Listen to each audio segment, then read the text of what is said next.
अस्सलाम वालेकुम नाज़रीन, असद आबिद आपकी खिदमत में हाजिर है। और यकीनन जब मार्केट में मीठा मीठा लाल लाल और अच्छा अच्छा तरबूज आता है तो दिल ललचाने लग जाता है। जिस तरह देखने में ये गोल मटोल और अट्रैक्टिव है, इसी तरह इसके फ़ायदे भी काफ़ी ज़्यादा हैं। हमारे साथ कुछ शहरी मौजूद हैं, इनसे जानते हैं कि इनके फ़ायदे क्या हैं। अस्सलाम वालेकुम सर, ये बताइएगा तरबूज खाने से क्या क्या फ़ायदे मिलते हैं? तरबूज खाने के बहुत सारे फ़ायदे हैं। तरबूज खाने से एक तो जो है जिस्म की में जो पानी की कमी हो जाती है उसको भी पूरा करता है। मतलब कि तरबूज में जो है ज़्यादातर पानी है, 90% पानी शामिल है।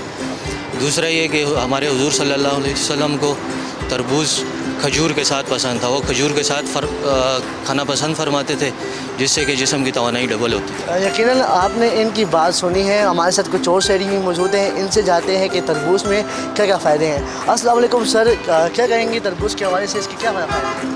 वालेकुम अस्सलाम। इससे काफ़ी जो है जिस्म को तक़वियत मिलती है और इसमें ज़्यादा पानी की वजह से इसमें जो है ये इसके छिलके में काफ़ी फेस पे लगाने से काफ़ी तरोताज़ा हो जाता है फेस।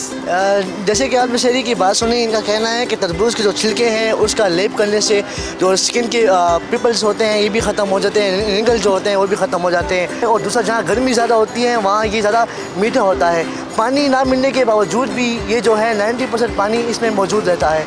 तो गर्मी काफ़ी ज़्यादा है, क्योंकि गर्मी जैसे ही बढ़ती है तो मशरूबात की मांग में काफ़ी इजाफा हो जाता है। तो आपसे भी गुजारिश है कि आप तरबूज का इस्तेमाल ज़्यादा करेंगे। वो तरबूज जो है जिसम में पानी की कमी को बरकरार रखता है। दूसरा, जिगर की गर्माइश के लिए काफ़ी मुफीद है। इसके खाने से जिगर की गर्माइश जो है वो बिल्कुल ख़त्म हो जाती है। मुलाकात होगी अगले प्रोग्राम में, तब तक के लिए अपना ख्याल रखिएगा। अल्लाह हाफ़िज़।